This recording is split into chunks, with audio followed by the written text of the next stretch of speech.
Pero le voy a pedir a Gabellesi que ponga en contexto las últimas noticias. Hoy realmente fue muy impresionante ver, por ejemplo, la tapa del diario Clarín, ¿no? Y también en otros medios se hicieron eco de eso, de la fotografía de la carta que dejó la asesina de sus hijos y su marido, ¿no? Es esta, la última carta escrita antes de matar violentamente a sus hijos. A cada uno de ellos le asestó entre 10 y 15 puñaladas, a los chicos. Y a su marido creo que 3, y después termina matándose. Y antes de matarse, escribe esta carta. Usted ve 3 manchones de sangre en la carta. Pero, bueno, los últimos datos, Gaby. Bueno, después de la tragedia que enlutó a la sociedad el miércoles, porque por supuesto la pérdida de la vida humana, 2 criaturas, el esposo, se fueron conociendo algunos datos más de la investigación. Si bien la investigación penal para con la víctima, para con la imputada se cerró por su muerte, se fueron conociendo determinados elementos. Entre ellos, cuando la policía llega al lugar, me dice gente de la Policía Científica de la ciudad que quedaron muy conmocionados los que entraron con el móvil, porque primero entró un móvil de comisaría y cuando vio lo que era llamó a Científica. Pero la conmoción fue grande de ver el cuadro de situación espeluznante que se veía, realmente la palabra es espeluznante. Encontraron en la cocina del departamento, un departamento en la calle Aguirre al 200, esta carta que se presume que la escribe, primero arremete contra el esposo en la cama, esta es la secuencia, después que el esposo no tiene ningún signo de defensa, el esposo estaba durmiendo absolutamente, y lo acuchilla. Correcto, durmiendo. no tiene ningún signo de defensa. Después arremete con uno de los chicos, el más chico, que estaba durmiendo también. El más grande, aparentemente por la posición donde estaba, que estaba en el living camino a la puerta, escucha seguramente griterío, imagínense lo que es, los chicos, la madre atacándolo, intenta escapar y ahí cuando, como decís vos, 10 o 15 puñaladas. Esta es la carta que dejó, después fue a la cocina y ya por eso después dejó esta carta que por supuesto fue secuestrado y que dejó acá que los especialistas interpreten. Sí. Después fue a la cama, se acostó al lado del marido, se levantó. Según dice la dinámica. La cama tiene una mancha de sangre, exacto, una mancha semática impresionante. Y fue al baño, ahí intentó acuchillarse en la cama, no lo logró morir, fue al baño y se autoinfligió la última puñalada. Desnuda, en el pecho. absolutamente desnuda, sin ropa, sin nada. Sí. Bueno, con nosotros Luis Ignacio Brusco, que es director de la carrera de especialista en neurología cognitiva y neuropsiquiatra de la UBA. Doctor, ¿qué tal? ¿Cómo le va? ¿Cómo anda? Un gusto, un placer estar con ustedes. Gracias por haber venido. Gracias. ¿Vio esta carta? Sí, la vimos de esta mañana que creo que hablamos. ¿Cómo la podemos analizar? Indudablemente que hay dos instancias, 3 homicidios y un suicidio, que también para la salud mental es un punto central, porque post-pandemia, nosotros llamamos peripandemia, porque no creemos que hayamos salido. Y creo que estas cuestiones no están indemnes de esto que hablaban sobre el encierro y las problemáticas sociales y familiares. No hemos salido mentalmente de la pandemia todavía. Exactamente, nosotros le decimos peripandemia. De las neumonías sí, de las cuestiones respiratorias sí, de la cabeza no. De la cabeza no, de hecho el long COVID neurológico continúa, pero además psicológicamente y culturalmente la pandemia, no una pandemia, pero es una peripandemia desde el punto de vista funcional, y en lo macro las pandemias se analizan mucho más globales en el sentido de los años, y el impacto que tiene. Así que sin mezclar esta idea, quizás no tenemos que olvidar el tema de suicidio como un tema central y que es una instancia prevenible, y que todas las personas que tengan algún ruido en su familia sepan que tiene tratamiento, atención permanente en todos los sistemas de salud. ¿Y por qué matar a toda su familia, incluido a los hijos, que eso es lo más tremendo, antes de suicidarse? Ahí hay un ruido con esa carta. La carta es realmente muy psiquiátricamente, estamos hablando en conjetura, estamos hablando de conjeturas totales, ¿no? Tanto de vista judicial como si fuera un Ateneo. Esa carta marca 3 cuestiones. Primero es disruptiva, obviamente, todos vemos que es algo muy disruptivo. Después es no sistematizada, es decir, que en lo que nosotros clasificamos como ideas, no sistematizado significa que no tenemos una idea creíble. Es decir, uno dice que soy marciano y bajé recién de un plato volador, pero mi discurso todavía tiene una característica que es organizado, es también desorganizada. Es decir, es disruptiva, es no sistematizada y es desorganizada. Desde el punto de vista de las letras, de la instancia de cómo se escribe, de la gramaticalidad, del tamaño de las letras. De las distintas letras. Exactamente. Porque hay distintas no sé si letras sí, o grafías, distintos momentos de escritura. Exacto. ¿no? Por lo cual, claramente, es probable, muy probable que haya un cuadro psiquiátrico muy grave de la persona que cometió esta locura. Ahora, ¿no? lo que sí deja son frases. Íbamos a la calle, ¿no? Todo mal, muy perverso, ¿no? Es muy común encontrar estas frases totalmente incoherentes y desorganizadas en los discursos de una psicosis aguda, grave, que el análisis que haríamos en una autopsia psiquiátrica, que es retrospectivo muchas veces, es decir, ¿dónde estamos parados? ¿De qué estamos hablando? ¿Cuál fue la etiología de esta psicosis? La psicosis es una instancia que genera un juicio alterado con toma de decisiones incorrectas, indudablemente, en este caso gravísimas. La pregunta es ¿cuál problemática? Porque se dicen muchas patologías y es muy aventurado estigmatizar una patología o aventurar un diagnóstico. ¿Por la medicación que tomaba? Por la medicación que nosotros ¿Se puede podemos presumir presumir y que tuvo una interacción previa, esa medicación puede haber dos caminos si hablamos como un ateneo, no para que sea una cosa concreta, pero el antipsicótico que tomaba, que se llama olanzapina, por lo que se pudo totalmente en forma periodística, es un antipsicótico. Puede haber por dos caminos, o por un cuadro esquizofrénico, que es raro porque es temprano en la edad, y esta persona ha constituido una familia, sus hijos, etcétera. Y otro que por ahí quizás, si uno tuviera que poner en un multiple choice sobre un ateneo, pensaría un cuadro maníaco grave, bipolar grave, lo cual la olanzapina es un tratamiento adecuado. Cuadros de furor maníaco, por ejemplo, generan delirio, incoherencias, y realmente la persona cambia abruptamente por un cuadro no solamente psicológico, sino tiene un componente muy fuerte biológico, desde el punto de vista funcional. Es decir, es un cambio químico terriblemente importante. Fundamentalmente está asociado además a alguna cuestión ambiental que lo produzca. Es lo que uno considera el cuadro más grave en cuanto a la excitación psicomotriz. Ignacio, también estaba asociado a un antidepresivo. Esta combinación es frecuente, por supuesto. Sí, sí. ¿Te acerca más a un diagnóstico?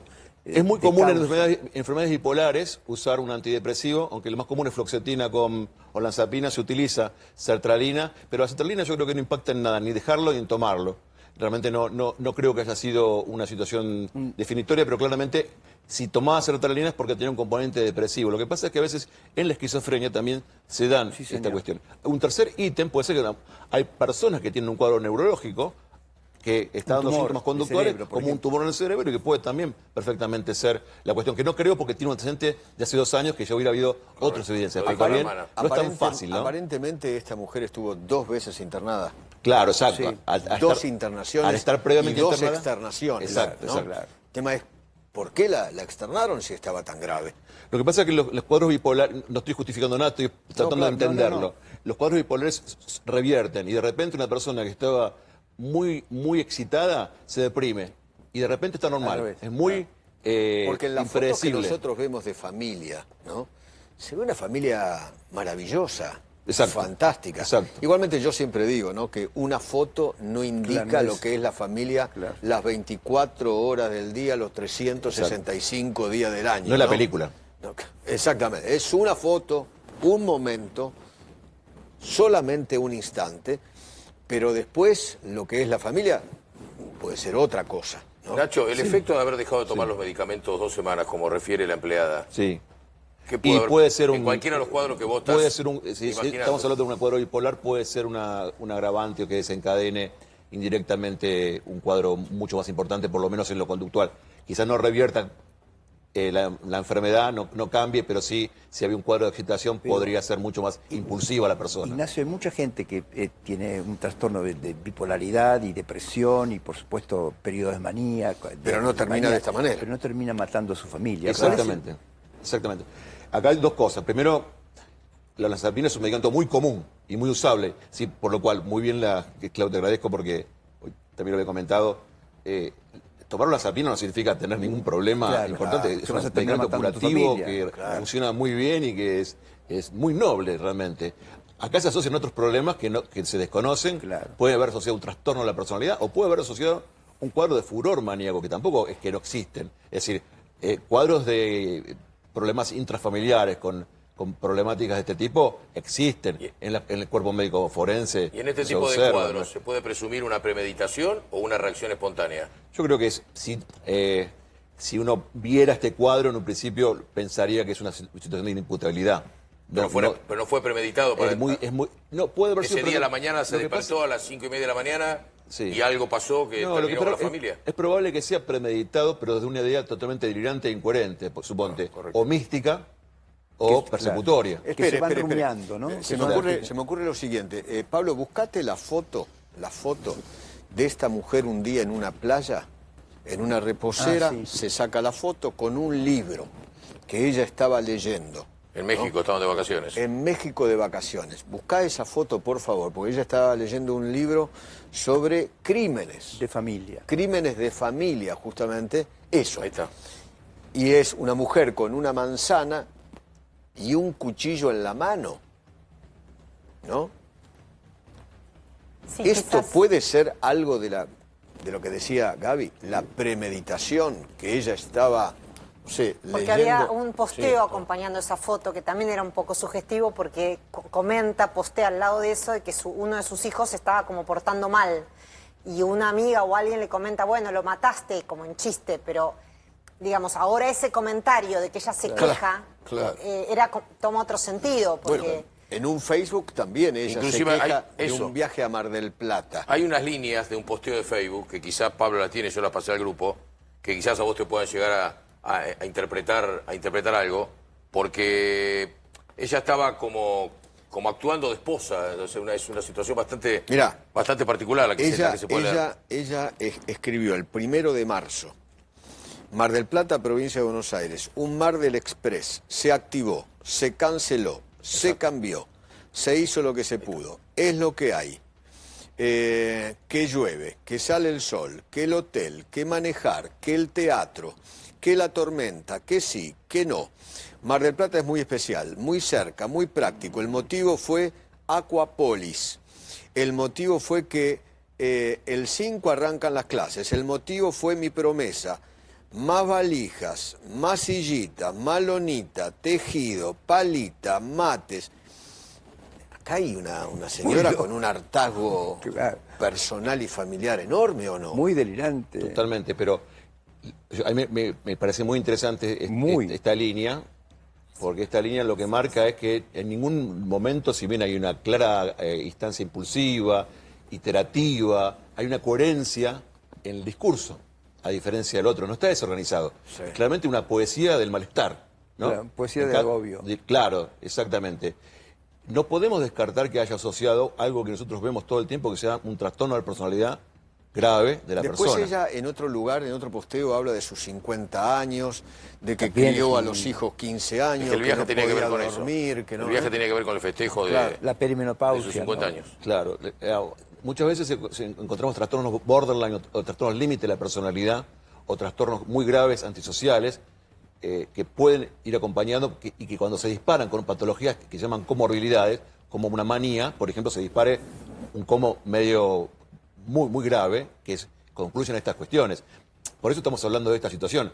Estamos hablando justamente del que sale de la excepción, que en realidad que no es lo común. Lo común es que suceden personas que estén excitadas, que estén violentas, etcétera, pero que no se llegue a este término. ¿El esposo puede haber previsto algo o no previsto, o imaginado algo en los días previos, una conducta disruptiva de ella?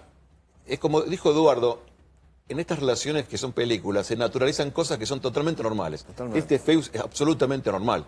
Si yo observo esto, digo, esta persona está en un cuadro mínimamente... normal para la familia. Hipomaníaco, que es una excitación sin ser una manía grave o está con una manía. El furor maníaco es una persona que sale claramente, es una persona claramente psiquiátrica para cualquier persona que lo vea un segundo. Hablemos de salud mental y hablemos de la ley de salud mental. ¿Cuál es su posición? ¿Esta ley que está actualmente es un mamarracho, sí o no? Esta ley tiene gravísimos problemas.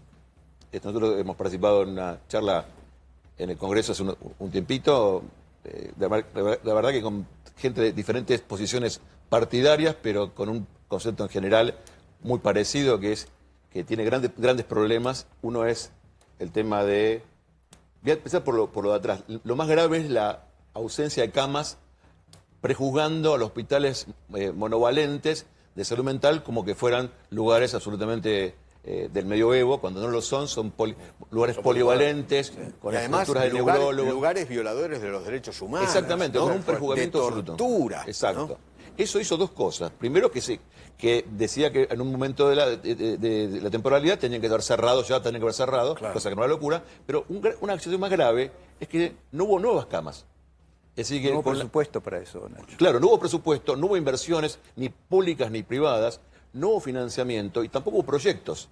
Y además, si había un proyecto, se deshizo para otro camino. Rehabilitación, recuperación, por lo cual, y eso suma al incremento de la población, a la pandemia y a la crisis social de las adicciones. Con una buena ley de salud mental, ¿esto que ocurrió se podría haber evitado? Es difícil No interrelacionar. hablo de la muerte pero de la mujer, porque por ahí la mujer tenía ganas de matarse. hablemos de lo general, indudablemente no puedo concatenarlo, pero hay una problemática que está relacionada a un montón de casos que son similares o parecidos a esta situación, muy probablemente en la mayoría menos graves, pero que se ha generado una cantidad de obstáculos para internar. Voy a dar otro ejemplo más. El del policía. No tenemos cama. Ah, claro.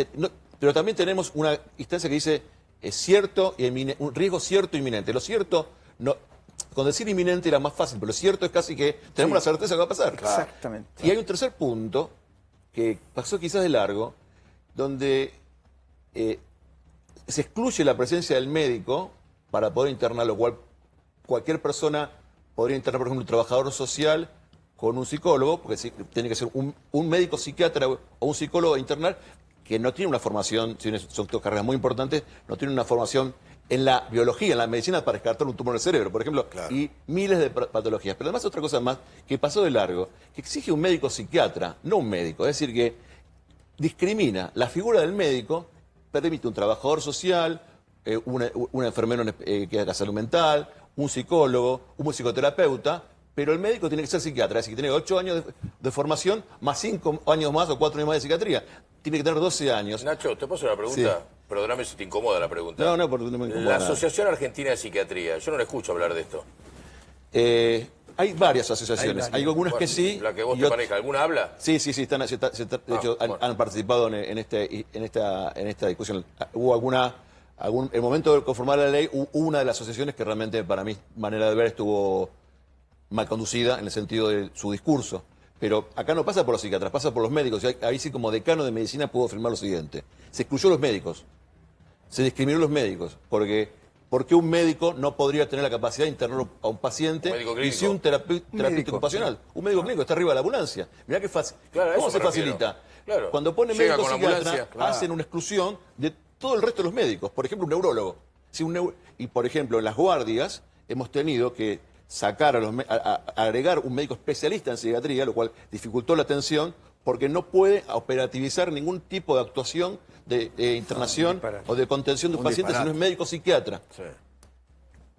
Que es un posgrado, no un grado. Yo cuando lo hablé con nosotros de la ley dije, ¿ustedes se dieron cuenta que están hablando de un posgrado? Y no sabían. Y en un cuarto ítem, para que te cuento todo esto, Eduardo, porque dice que no se debe medicar, el único que medica en la incumbencia es el médico, para hacer daño a los pacientes, lo cual es una locura que eso figure en una ley, ¿no? Totalmente. Bueno, te conté 4 situaciones claramente que hay que modificar porque está generando grandes ruidos en la sociedad. El doctor Brusco, el decano de la Facultad de Medicina. Le manda saludos, nos manda saludos Alberto Creyente. Claro. Dice que sos un gran tipo. Claro. Que corre por su cuenta. Retribuirle los saludos, por lo menos. Gracias, Alberto.